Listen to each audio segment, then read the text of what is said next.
नमो अरिहन्ताणं नमो सिद्धाणं नमो ऐर्याणं नमो वज्रायाणं नमो लोये सवसाहुणम् ईसु पंच नमोकारो स्वभावपणासनं मङ्गलानं च सभ्यसिं परमं हवै मङ्गलं परमं हवै मङ्गलम्। ओम शांति शांति शांति।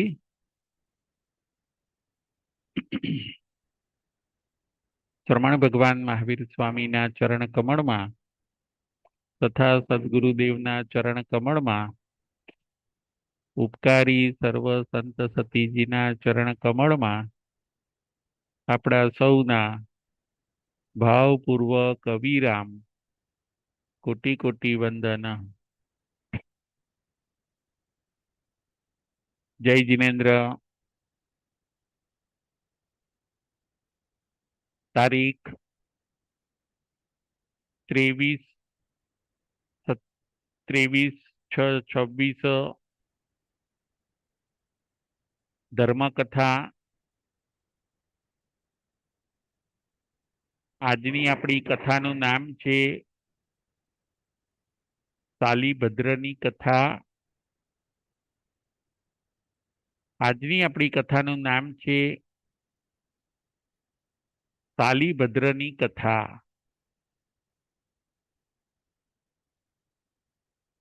સાલીભદ્રની કથા અને પુણ્યાનુબંધી પુણ્ય આ બે પોઈન્ટ ઉપર આજે આપણે વિચાર કરવાનો છે। સાલીભદ્ર કોણ હોય છે, કેવા સુખી હોય છે, એમનું પુણ્ય કેવું હોય છે એ આપણે ખાસ જોવાનું છે। સાલીભદ્રનું પુણ્ય કેવું હોય છે એ આપણે ખાસ જોવાનું છે।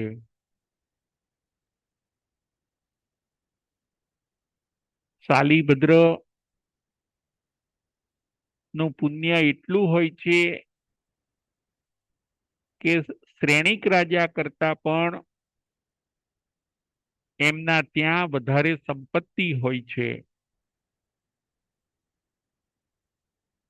શ્રેણિક રાજા તો રાજગૃહી નગરીના રાજા કહેવાય।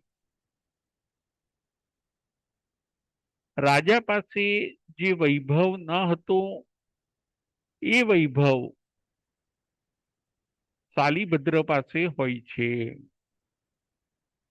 સાલીભદ્રની માતાનું નામ ભદ્રા શેઠાણી અને પિતાનું નામ ગોભદ્ર શેઠ હોય છે। આવું પુણ્ય હોવા છતાં પણ જેમના 32 કન્યાઓ સાથે વિવાહ થયા હોય છે, રોજની 99 પેટીઓ દેવલોકમાંથી એમના ત્યાં આવતી હોય છે, આવું એમનું પુણ્ય હોવા છતાં પણ એ પોતે આ પુણ્યને છોડીને ભગવાન મહાવીર સ્વામી પાસે દીક્ષા લે છે, તપ જપ કરે છે, અંતિમ સમયે સંથારો કરે છે અને સરવાર સિદ્ધ વિમાનમાં દેવ થાય છે, એકાવતારી બને છે। આ બધી વાત આજે આપણે સમજવાની છે। આજની કથાનું નામ છે સાલીભદ્રની કથા અને પુણ્યાનુબંધી પુણ્ય। આ બે પોઈન્ટ ઉપર આજે આપણે વિચાર કરવાનો છે। રાજગૃહી નગરીની બાજુમાં શાલીગ્રામ નામે નગર હોય છે। એ નગરની અંદર એ શાલીગ્રામ નામે નાનું ગામ હોય છે। એ ગામની અંદર આહિર જાતિ રહેતી હોય છે. એ આહિર જાતિમાં એક કુટુંબ હોય છે જેના પિતા મૃત્યુ પામ્યા હોય છે. માતા કામ કરીને પુત્રનો ઉછેર કરતી હોય છે. પુત્રનું નામ સંગમ. માતા કામ કરવા જાય, સુખી ઘરોની અંદર માતા કામ કરવા જાય, એમાંથી જે કંઈ એને વળતર મળે, વેતન મળે, એમાંથી પોતાનું ગુજરાન ચલાવે. માતા અને પુત્ર, પુત્રનું નામ સંગમ. આહિર જાતિ એક ભરવાડની જાતિ કહી શકાય એવી આ જાતિ હતી. માતા સંગમને મોટો કરે છે. આ સંગમ એકવાર ખીર ખાવાની જીદ કરે છે. સંગમે ક્યાંય જોયું કે મારા બધા મિત્રો ખીર ખાય છે, એટલે આ સંગમે પણ જીદ લીધી માતા પાસે, મારે ખીર ખાવી છે. બાળ હઠ, સ્ત્રી હઠ અને જોગી હઠ. માતા ગરીબ હોય છે, કેવી રીતે ખીર બનાવે? માતા રડે છે, બાળકને મારે છે, પરંતુ સંગમ માનતો નથી. આજુબાજુ વાળાએ મદદ કરી. કોઈએ દૂધ આપ્યું, કોઈએ ચોખા આપ્યા, કોઈએ સાકર આપી. માતા સંગમ માટે ખીર બનાવે છે. ખીર બની ગયા પછી માતા ખીરને થાળીની અંદર ઠારે છે અને પાણી ભરવા માટે જાય છે. જુઓ, આજે સંગમનો પુણ્યોદય થવાનો હોય છે. આજે સંગમનો પુણ્યોદય થવાનો હોય છે. સંગમ થાળી પાસે બેઠો છે. ખીર ઠંડી થાય છે, એની રાહ જોવે છે. એ સમયે માંસ ખમણના તપસ્વી કોઈ મુનિરાજ ત્યાંથી પસાર થયા. સંગમને બેઠેલો જોયો, થાળીમાં ખીર જોઈ. માંસ ખમણના તપસ્વી મુનિરાજને ધર્મ લાભ આપવાનો ભાવ થયો. બાળકના મુખ ઉપર નિર્દોષતા જોઈ, સુપાત્ર વસ્તુ જોઈ, બાળકના મુખ ઉપર સ્માઈલ જોયું. બાળક વરાવશે તો એને મહાન લાભ થશે. આજે હું બાળકને ધર્મ લાભ આપું. માંસ ખમણના તપસ્વી, માંસ ખમણના તપસ્વી મુનિરાજ આજે મનથી નક્કી કરે છે, આ નિર્દોષ બાળકને આજે હું વોરાવવાનો લાભ આપું. બાળક પણ નિર્દોષ છે. એને પણ એમ થાય છે કે આ મારી ખાવાની વસ્તુ હું જેને આપું. આ મારી ખાવાની વસ્તુ હું ગુરુદેવને આપું. એના પણ મનના પરિણામ જાણ્યા. મુનિરાજે એમના પણ મનના પરિણામ જાણ્યા. લેનાર પણ સુપાત્ર છે, વોરાવનાર પણ સુપાત્ર છે. આજે બંને વ્યક્તિ નો સંયોગ એક જબરજસ્ત ભવિષ્યનું નિર્માણ કરે છે, એ આ કથા બતાવે છે. આ ઘડી ધન્ય બની, આ પળ ધન્ય બની. માસ ખમણના તપસ્વી મુનિરાજ પાત્રું ધરે છે. બાલચેષ્ટામાં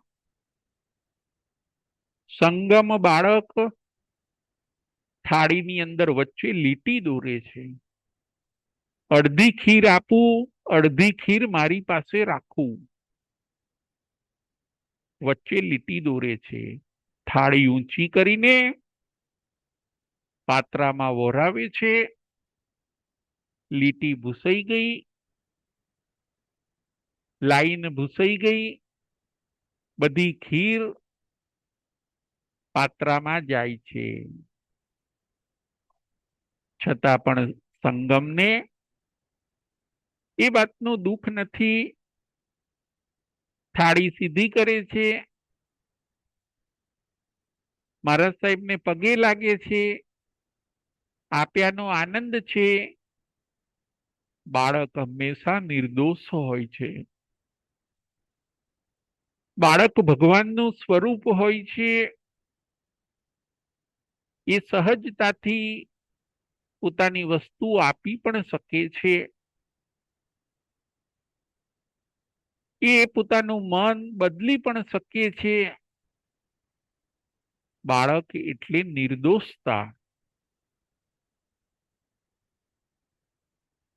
બધી ખીર વોરાવી દીધી. મારા સાહેબે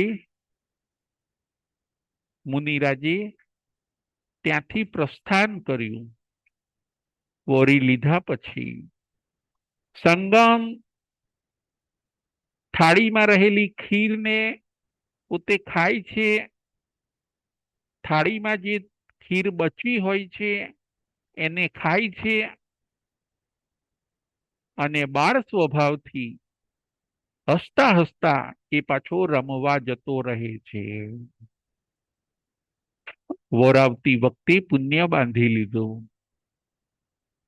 એ પણ કેવું પુણ્યાનુબંધી પુણ્ય.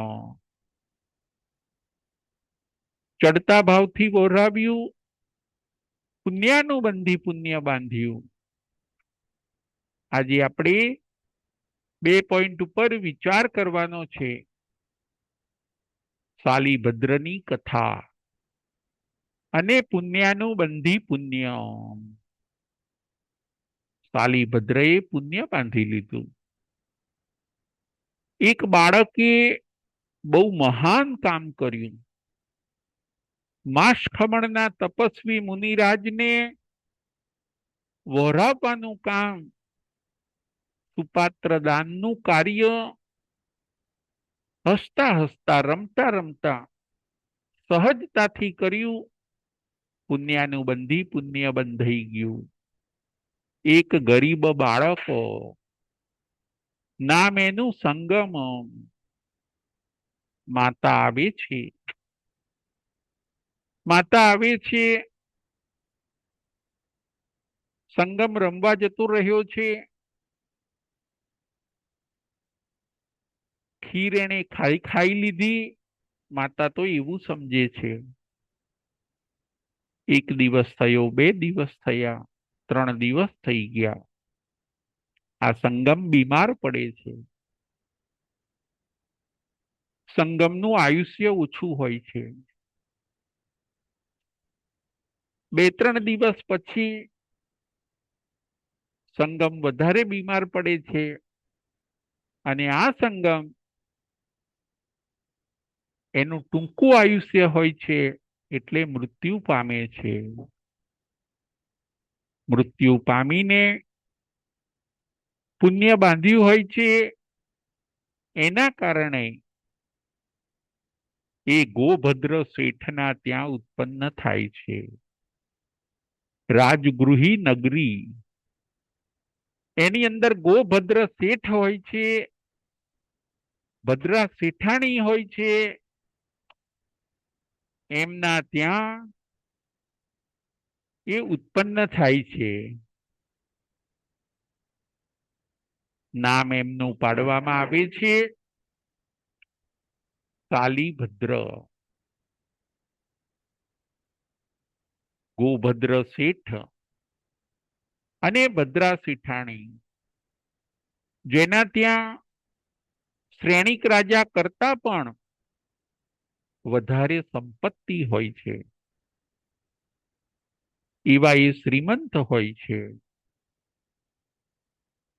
રાજગૃહી નગરીના રાજા શ્રેણિક રાજા હોય છે. એ નગરીના ગોભદ્ર શેઠના ત્યાં શાલીભદ્રનો જીવ શાસ્ત્રકાર કહે છે પુણ્ય બાંધવાના કારણે, સુપાત્ર દાનના કારણે એ પોતે ત્યાં ઉત્પન્ન થાય છે. દિવસે ન વધે એટલો રાત્રે વધે. બધી સગવડો સચવાય,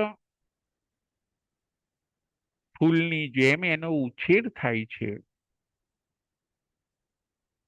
કેવું પુણ્યાનું બંધી પુણ્ય બાંધ્યું હોય છે, કેવું સરસ એમણે પુણ્યાનું બંધી પુણ્ય બાંધ્યું હોય છે, જેના કારણે શાલીભદ્ર દિવસે ન વધે એટલા રાત્રે વધે. ગોભદ્ર શેઠ દીક્ષા લે છે, કાળ કરીને દેવલોકમાં જાય છે. ભદ્રા માતા બધો વહીવટ સંભાળે. શાલીભદ્ર મોટા થાય છે. 32 કન્યાઓ સાથે એમના વિવાહ થાય છે. એક નહીં, બે નહીં, ત્રણ નહીં, પરંતુ 32 કન્યાઓ સાથે 7 માળના મહેલમાં રહેવાનું. દુઃખ શું એ શાલીભદ્રને ખબર નથી. તકલીફ કોને કહેવાય એ શાલીભદ્રને ખબર નથી. સુખ જ જોયું છે, સુખમાં જ જેનો ઉછેર થયો છે, એવા શાલીભદ્ર 7 માળની હવેલીમાં રહે છે. 32 કન્યાઓ સાથે જેના વિવાહ થયા,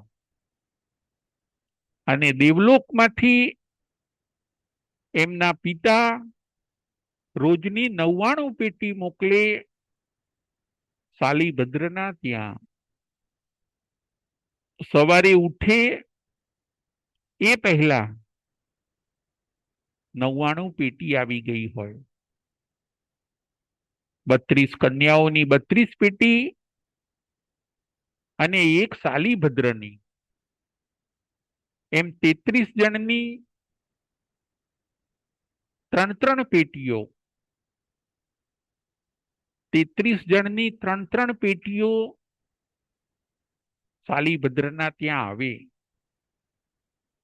એક પેટીમાં જમવાનું હોય, બીજી પેટીમાં વસ્ત્રો હોય, અને ત્રીજી પેટીની અંદર અલંકારો હોય. રોજ નવું નવું જમવાનું,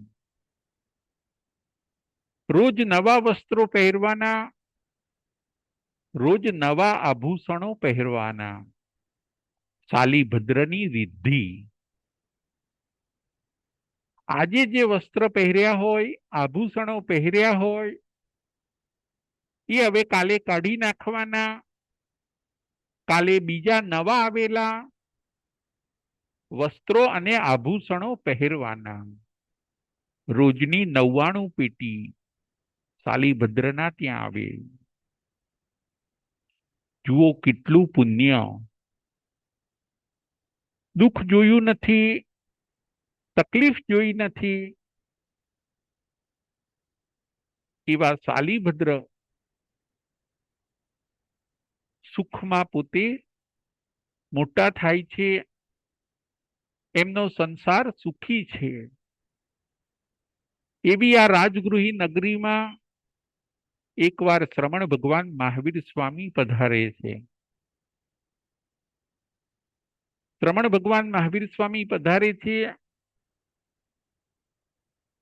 કાલીભદ્ર દર્શન કરવા માટે જાય છે. ભગવાનની દેશના શાલીભદ્ર સાંભળે છે. દેશના સાંભળ્યા પછી એમનો આત્મા જાગી જાય છે. ભગવાન કહે છે, જરા જાવ ન પીડઈ, વાહી જાવ ન વઢઈ, જાવિંદિયા ન હાયંતી, તાવ ધમ્મમ સમાય રે. જ્યાં સુધી વૃદ્ધાવસ્થા આવી નથી, જ્યાં સુધી કોઈ રોગ થયો નથી, જ્યાં સુધી હજી ઇન્દ્રિયો ક્ષીણ થઈ નથી, ત્યાં સુધી તમે ધર્મ કરી લો. હજી ઘડપણ આવ્યું નથી,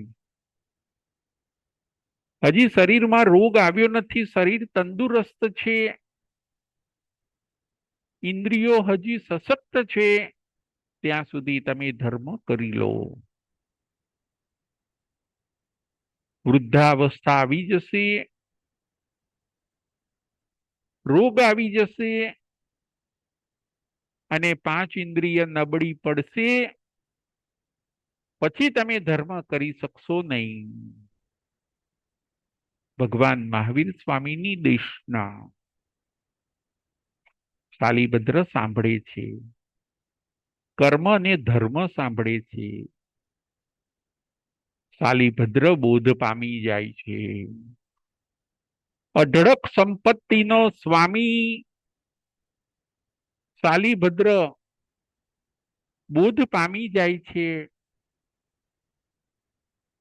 એને એમ થઈ ગયું કે ખરેખર સંસાર છોડીને હવે આત્માનું કલ્યાણ કરવા જેવું છે.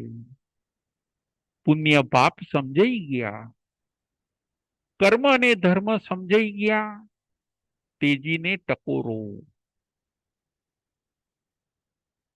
બસ હવે હું એ આત્મા છું, હું એ શરીર નથી.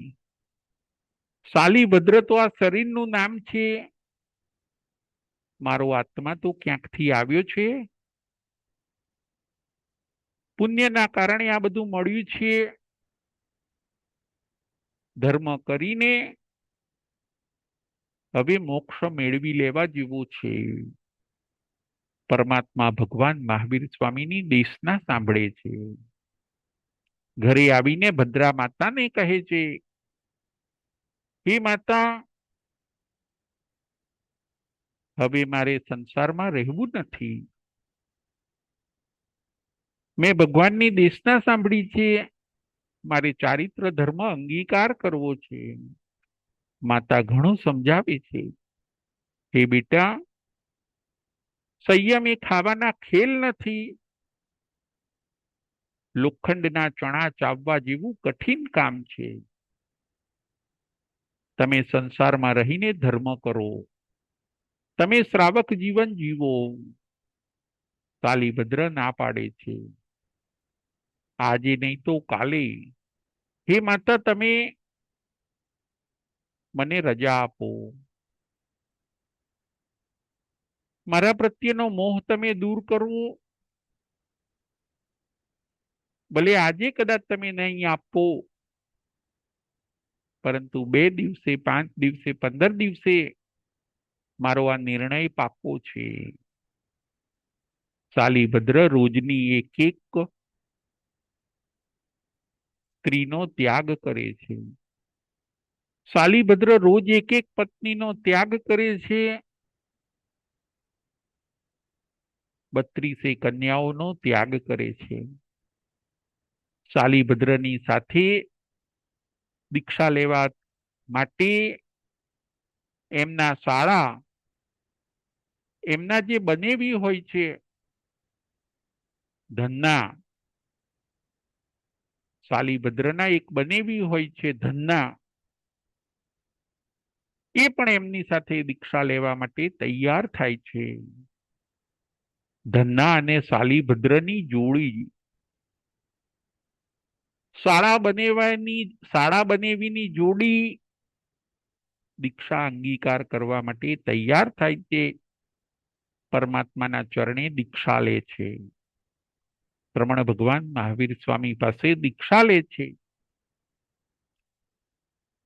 જુઓ, આને કહેવાય પુણ્યાનુબંધી પુણ્ય. ભૌતિકતા ઘણી મળી હોય છે, છતાં પણ એ ભૌતિકતાની અંદર પોતે લેપાતા નથી. શાલીભદ્રનું પુણ્ય કેવું! પરમાત્મા પાસે દીક્ષા લીધી.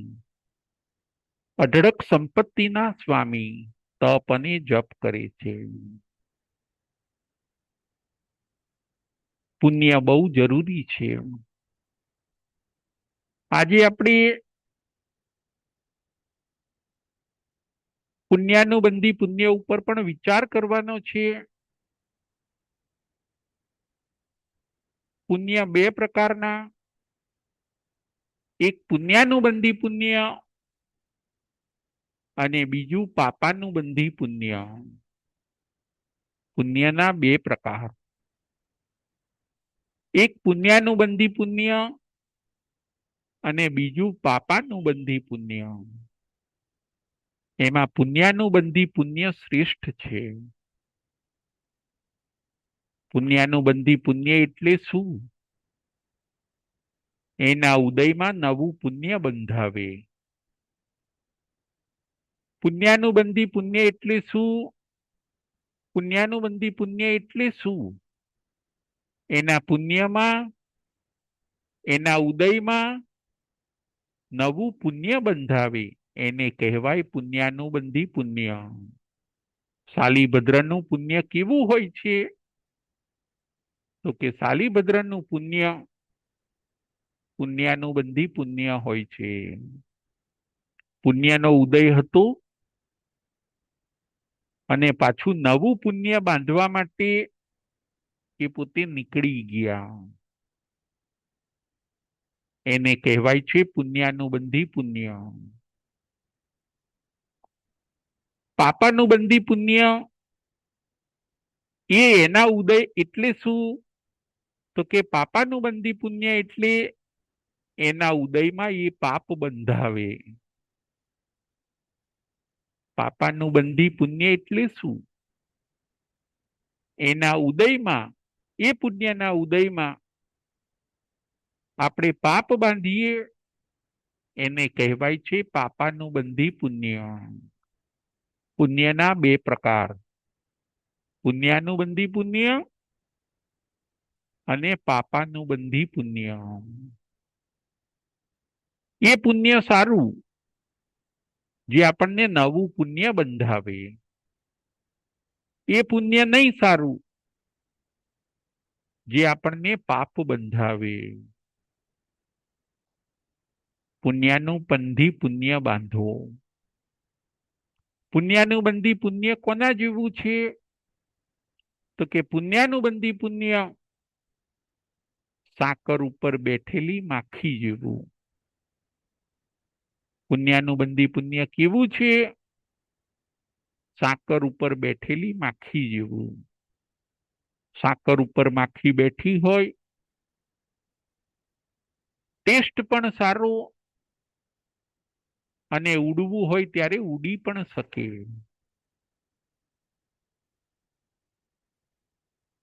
સાકર ઉપર બેઠેલી માખી, એને ટેસ્ટ પણ સારો અને ઉડવું હોય ત્યારે ઉડી શકે. એને કહેવાય છે પુણ્યાનુબંધી પુણ્ય. શાલીભદ્રનું પુણ્ય એવું હતું. અઢળક સંપત્તિમાં એમનો જન્મ થયો, છતાં પણ ઉડીને ભગવાન મહાવીર સ્વામી પાસે દીક્ષા લઈ લીધી. અઢળક સંપત્તિમાં એ પોતે ખૂપી ન ગયા. શાલીભદ્રનું પુણ્ય પુણ્યાનુબંધી પુણ્ય હોય છે. સંપત્તિ મળી પણ ખરી અને છોડી પણ ખરી. ફરીથી શાલીભદ્રનું પુણ્ય પુણ્યાનુબંધી હોય છે. સંપત્તિ પુણ્યના ઉદયથી મળી પણ ખરી અને એ અઢળક સંપત્તિ એમણે છોડીને આત્મકલ્યાણ પણ કર્યું. પુણ્યાનુબંધી પુણ્ય સાકર ઉપર બેઠેલી માખી જેવું છે અને પાપાનુબંધી પુણ્ય કેવું છે? બીજા પ્રકારનું પુણ્ય પાપાનુબંધી પુણ્ય એ કેવું છે? તો કે મધ ઉપર બેઠેલી માખી જેવું. મધ ઉપર માખી બેઠી હોય, મધ એટલે હની. મધ ઉપર માખી બેઠી હોય, ટેસ્ટ સારો, પણ ઉડી ન શકે. મધ ઉપર બેઠેલી માખી જેનો ટેસ્ટ સારો પણ ઉડી ન શકે પોતે, કેમ કે એના પગ મધમાં ચોંટી ગયા હોય. હવે એને જીવન મધમાં જ પૂરું કરવાનું. ટેસ્ટ સારો પણ ઉડી ન શકે. બસ પાપાનુબંધી પુણ્ય એવું છે. જેણે પાપાનુબંધી પુણ્ય બાંધ્યું છે એને અઢળક સંપત્તિ મળે છે અને એ સંપત્તિમાં પોતે જીવન પૂરું કરે છે. સંપત્તિને છોડી ના શકે. સારા કામોમાં સંપત્તિને વાપરી ન શકે. એનું પુણ્ય પાપ બંધાવનાર છે. પાપાનુબંધી પુણ્ય કેવું? તો કે મધ ઉપર બેઠેલી માખી જેવું. પુણ્યાનુબંધી પુણ્ય. પુણ્યના બે પ્રકારો, પુણ્યાનુબંધી પુણ્ય અને પાપાનુબંધી પુણ્ય. પુણ્ય 9 પ્રકારે બંધાય છે. આપણા શાસ્ત્રમાં બતાવ્યું પુણ્ય 9 પ્રકારે બંધાય છે. પુણ્ય બાંધવું પણ જરૂરી છે. પુણ્ય જ આપણને બધી સુખ સગવડ આપી છે. પુણ્ય જ આપણને બધી સુવિધાઓ આપે છે. પુણ્ય સગવડ આપે છે અને પાપ અગવડ આપે છે. પુણ્ય આપણને સારા સંયોગો આપે છે અને પાપ આપણને દુઃખ આપે છે. પુણ્ય બાંધવું પણ બહુ જરૂરી છે. પુણ્ય જેની પાસે નથી એ હેરાન થાય છે, તકલીફને અનુભવે છે. પુણ્ય બંધાય કેવી રીતે? ઠાણાંક સૂત્રમાં બતાવ્યું. 9 પ્રકારે પુણ્ય બંધાય. પહેલું અન્ન પુણ્ય, બીજું પાણ પુણ્ય, ત્રીજું લયન પુણ્ય, ચોથું શયન પુણ્ય, પાંચમું વસ્ત્ર પુણ્ય, છઠ્ઠું મન પુણ્ય, સાતમું વચન પુણ્ય, આઠમું કાય પુણ્ય અને 9મું નમસ્કાર પુણ્ય. પુણ્ય બંધાય કઈ રીતે? 9 પ્રકારે પુણ્ય બંધાય છે. પહેલું છે અન્ન પુણ્ય, કોઈને અનાજ આપવાથી, સુપાત્ર દાન આપવાથી. જુઓ શાલીભદ્રએ અન્નદાન કર્યું. એ પણ કોઈ મનુષ્યને નહીં, સુપાત્ર દાન કર્યું સાલીભદ્રએ સંગમના ભવની અંદર. એ અન્નદાનના પ્રભાવે સંગમ સાલીભદ્ર બને છે. સંત સતીજીને વહોરાવવું, ભૂખ્યાને ભોજન આપવું, નિર્દોષ ગુચરી પાણી વહોરાવવા, એનાથી જીવ પુણ્ય બાંધે છે. પહેલું છે અન્ન પુણ્ય, બીજું પાન પુણ્ય. પાણી પીવડાવવાથી જીવ પુણ્ય બાંધે છે. સંતોને અચિત પાણી વહોરાવવું, તરસ્યાને પાણી પીવડાવવું, તરત જ પાન પુણ્ય આપણને બંધાય છે. અન્ન પુણ્ય, પાન પુણ્ય. બીજું છે લયન પુણ્ય, બેસવાની જગ્યા આપવાથી આપણને લયન પુણ્ય બંધાય છે. કોઈને આપણે બેસવાની જગ્યા આપીએ, કોઈને બસમાં આપણે સીટ આપીએ, કોઈને બેસવા માટે ખુરશી આપીએ, આપણને લયન પુણ્ય બંધાય છે. ત્રીજું લયન પુણ્ય. ચોથું છે શયન પુણ્ય, સુવાની જગ્યા આપવાથી. સુવાની જગ્યા આપવાથી આપણને શયન પુણ્ય બંધાય છે. કોઈ ઉપાશ્રય બનાવે, કોઈ સ્કૂલ બનાવે, કોઈ ધર્મશાળા બનાવે, સુવા બેસવાની સગવડો ઊભી કરે, એને લયન પુણ્ય અને શયન પુણ્ય બંધાય છે. ચોથું છે શયન પુણ્ય. પાંચમું છે વસ્ત્ર પુણ્ય. કોઈને વસ્ત્ર આપવાથી પુણ્ય બંધાય છે. કપડા આપવાથી, સંત સતીજીને કાપડ વહોરાવવાથી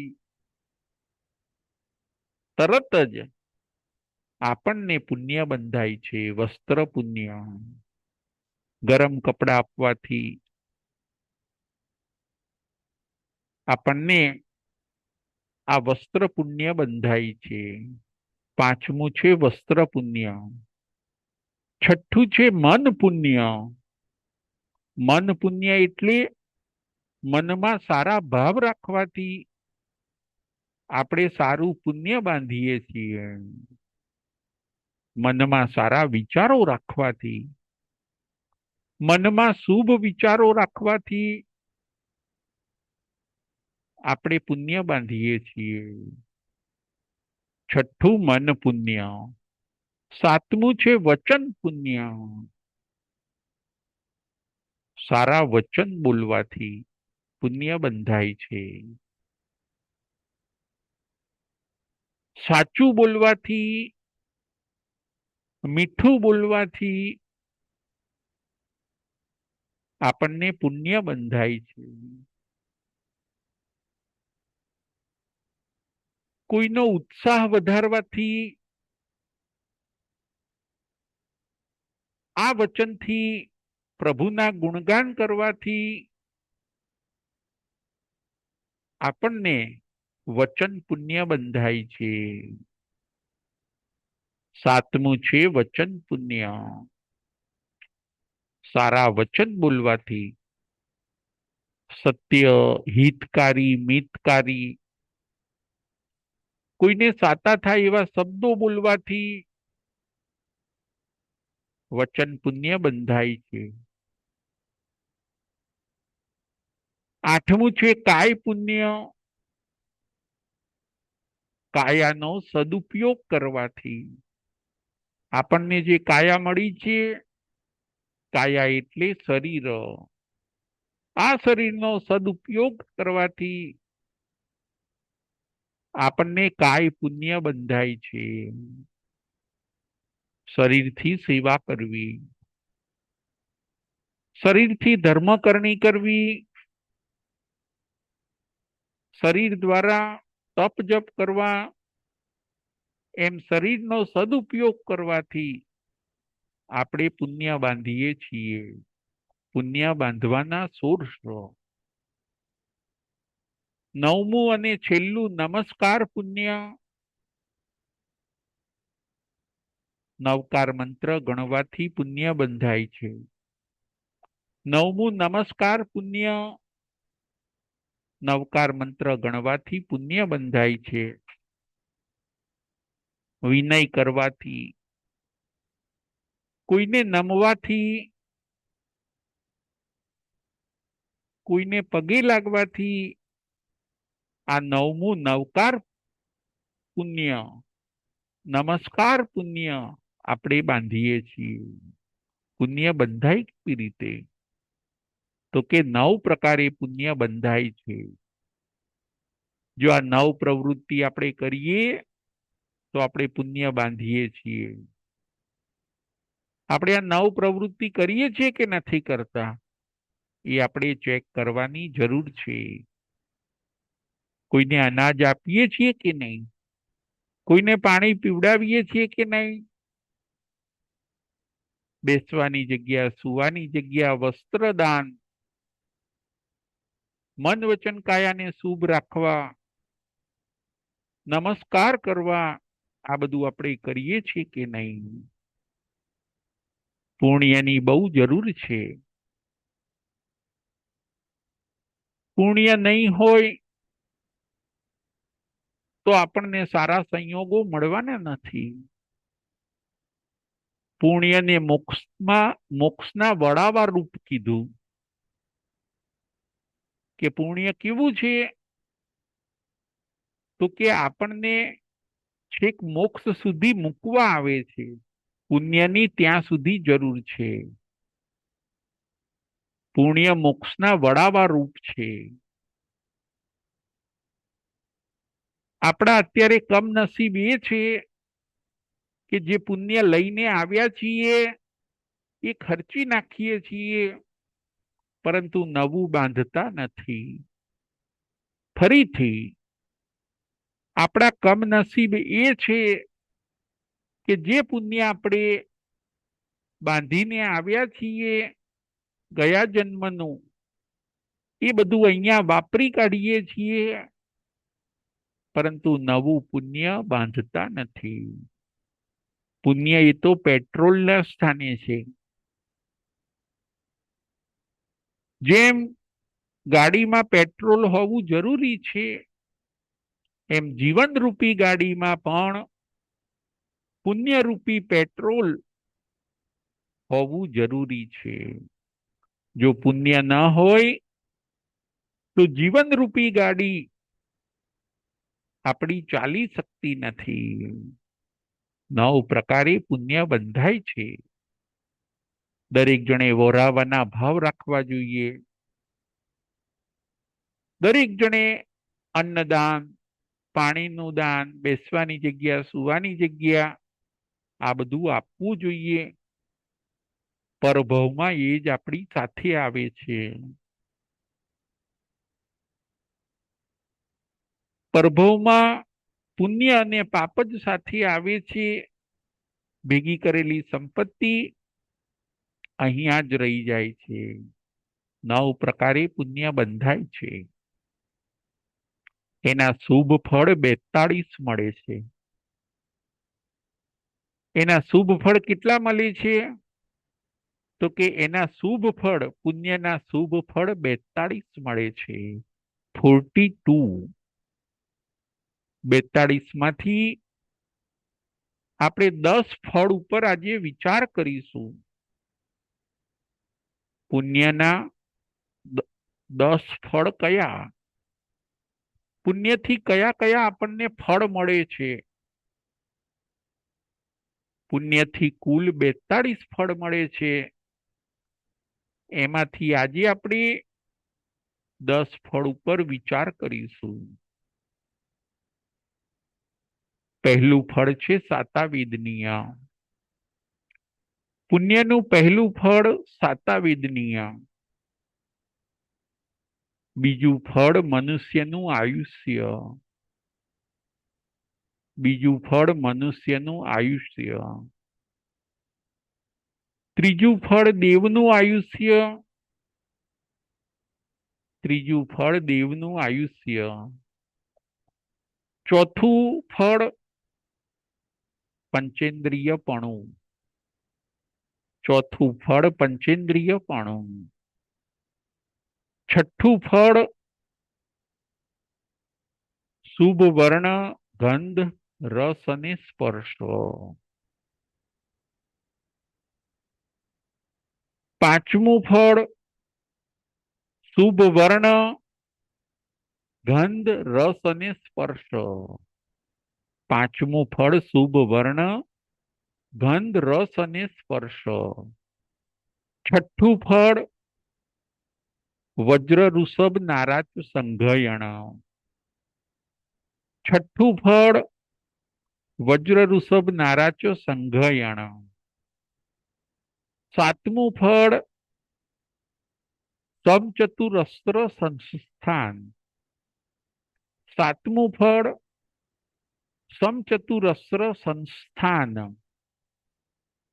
આઠમું ફળ યશ અને કીર્તિ, આઠમું ફળ યશ અને કીર્તિ, નવમું ફળ છે ઉચ્ચ ગોત્ર, નવમું ફળ ઉચ્ચ ગોત્ર, અને દસમું ફળ તીર્થંકર નામ કર્મ, અને દસમું ફળ તીર્થંકર નામ કર્મ. પુણ્યના 10 ફળ. પહેલું ફળ છે સાતાબેદનીય. પુણ્ય શું આપે છે? તો કે સાતા આપે છે, તંદુરસ્તી આપે, અસાતાથી આપણને દૂર રાખે, સુખ અને શાંતિ આપણને કોણ આપે છે? તો કે સાતાવેદનીય કર્મ. પુણ્યનો ઉદય થાય તો આપણને સાતા મળે. પુણ્યનું બીજું ફળ મનુષ્યનું આયુષ્ય. મનુષ્ય ભવ આપણને પુણ્ય આપે છે. ત્રીજું ફળ છે દેવનું આયુષ્ય. દેવનો ભવ આપણને પુણ્ય આપે છે. ચોથું ફળ છે પંચેન્દ્રિયપણું. 5 ઇન્દ્રિય આપણને પુણ્ય આપે છે. કાન, આંખ, નાક, જીભ, શરીર, આ 5 ઇન્દ્રિય આપણને કોણે આપી? આ 5 ઇન્દ્રિય આપણને પુણ્યએ આપી. પાંચમું ફળ શુભ વર્ણ, ગંધ, રસ અને સ્પર્શ. જીવનની અંદર સારા સ્પર્શ, સારા રસ, સ્મેલ અને કલરફુલ વસ્તુઓ, ટેસ્ટફુલ વસ્તુઓ, રસવાળી, સારા રસવાળી વસ્તુઓ, ખાવું પીવું, ભૌતિકતા, આ બધું આપણને પુણ્ય આપે છે.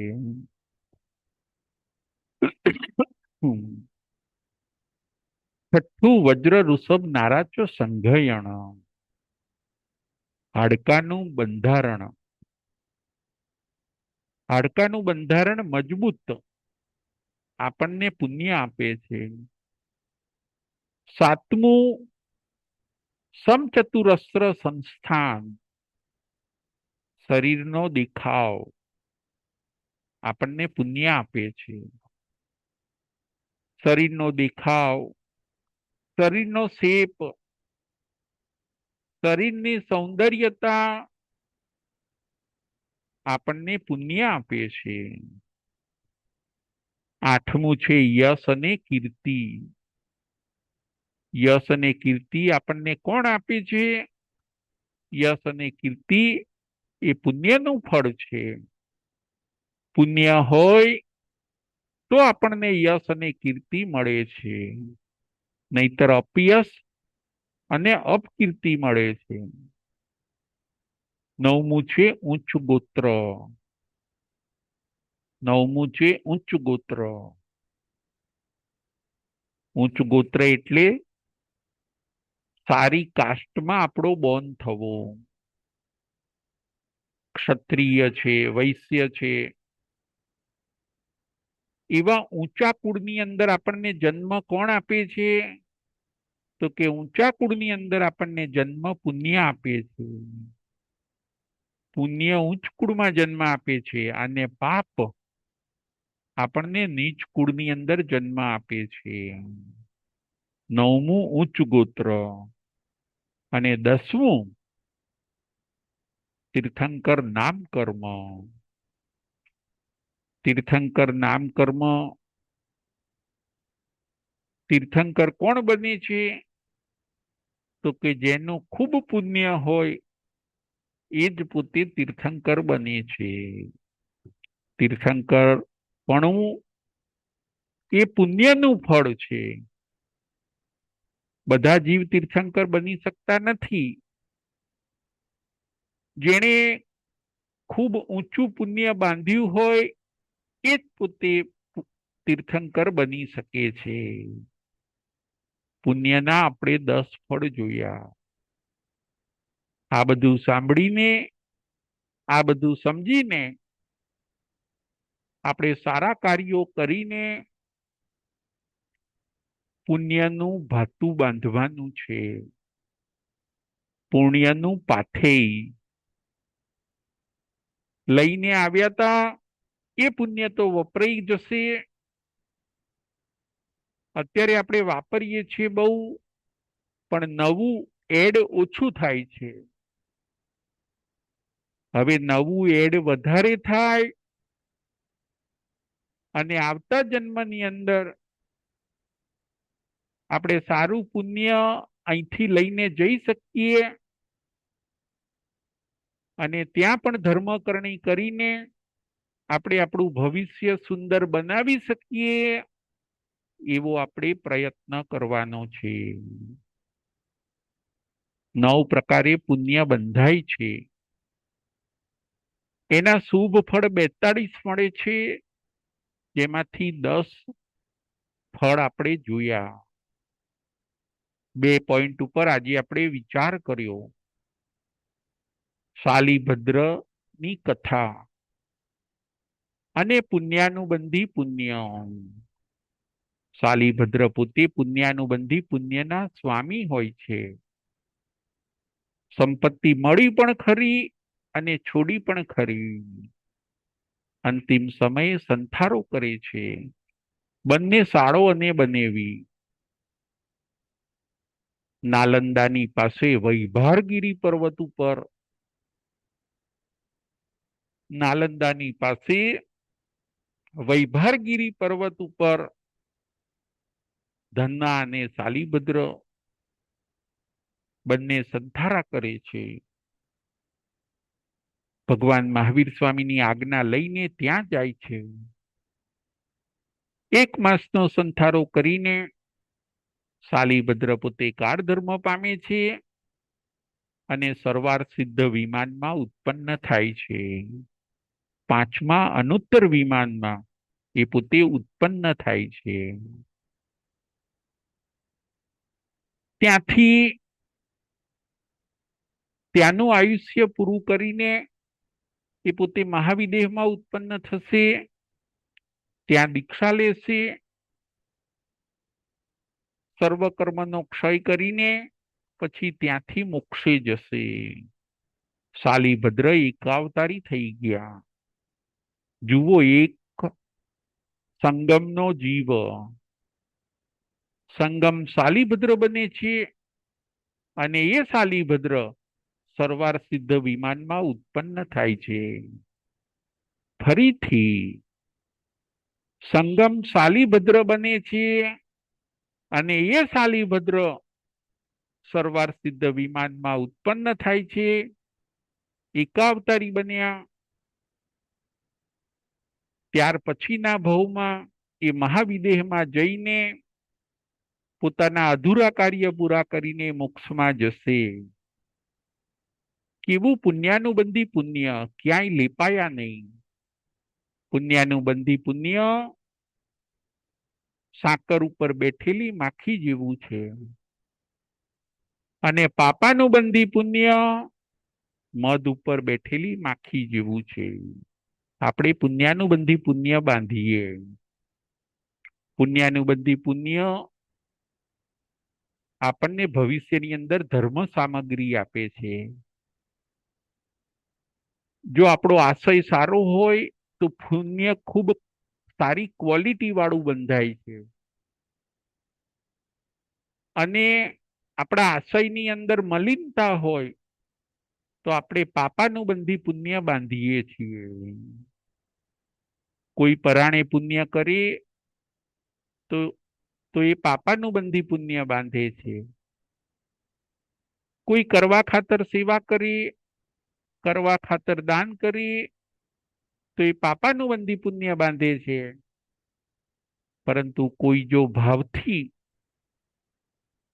નિરપેક્ષ ભાવે દાન કરે, સેવા કરે, તપ કરે, જપ કરે તો એ પોતે પુણ્યાનુબંધી પુણ્ય બાંધે છે. પુણ્યાનુબંધી પુણ્ય આપણને આગળ લઈ જાય છે, અને પાપાનુબંધી પુણ્ય આપણને ભવસાગરમાં ડૂબાડે છે. આજે આપણે 2 પોઈન્ટ ઉપર વિચાર કર્યો. એક શાલીભદ્રની કથા અને બીજું પુણ્યાનુબંધી પુણ્ય.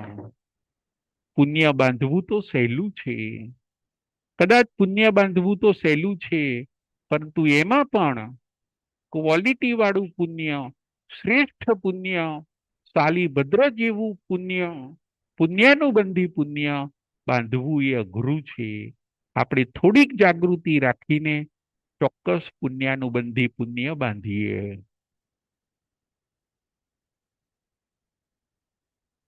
પ્રશ્નોત્તરી.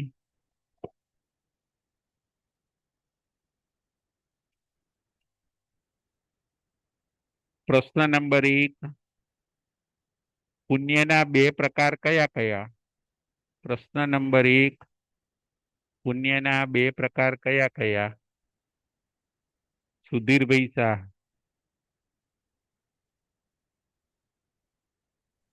જય જીનેન્દ્ર. જય જીનેન્દ્ર. પુણ્યના 2 પ્રકાર, પુણ્યાનુબંધી પુણ્ય અને પાપાનુબંધી પુણ્ય. બહુ સરસ, બહુ સરસ. પ્રશ્ન નંબર 2, પુણ્ય કેટલા પ્રકારે બંધાય છે? પુણ્ય કેટલા પ્રકારે બંધાય છે? સુરેશભાઈ શાહ.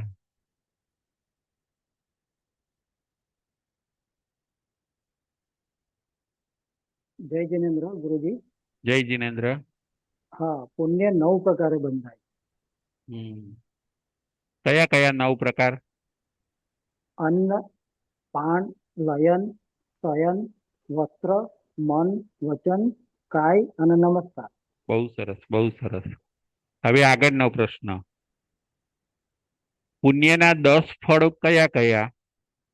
પુણ્યના 10 ફળ કયા કયા? મયુરીબેન શાહ.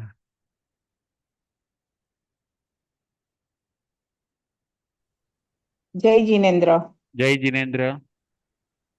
પહેલો શાતાવેદનીય, બીજું મનુષ્યનું આયુષ્ય, ત્રીજું દેવનું આયુષ્ય, ચોથું પંચેન્દ્રિયપણું, પાંચમું શુભ વર્ણ, ગંધ, રસ ને સ્પર્શ, છઠ્ઠું વ્રજ ઋષભ નારાજ સંગયણ, સાતમું સમચતુરસ્ર સંસ્થાન, આઠમું યશ અને કીર્તિ, નવમું ઉચ્ચ ગોત્ર અને 10મું તીર્થંકર નામકર્મ. બહુ સરસ, બહુ સરસ. Thank you. હવે આગળ. પુણ્યાનુબંધી પુણ્ય કોણે બાંધ્યું હોય છે? પુણ્યાનુબંધી પુણ્ય કોણે બાંધ્યું હોય છે? બકુલાબેન શાહ.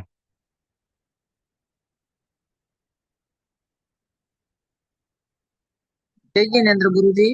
જય જીનેન્દ્ર. સાતામાં હમ પુણ્યાનુબંધી પુણ્ય પુણ્ય શ્રાવકે બાંધ્યું હોય છે. બરાબર છે. શાલીભદ્ર અને પુણ્યાય પુણ્ય. બંને. હા. બહુ સરસ, બહુ સરસ. હવે આગળ.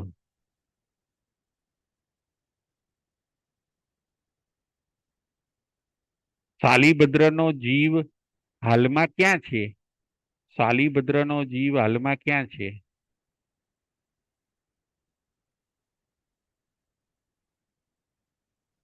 મયુરીબેન.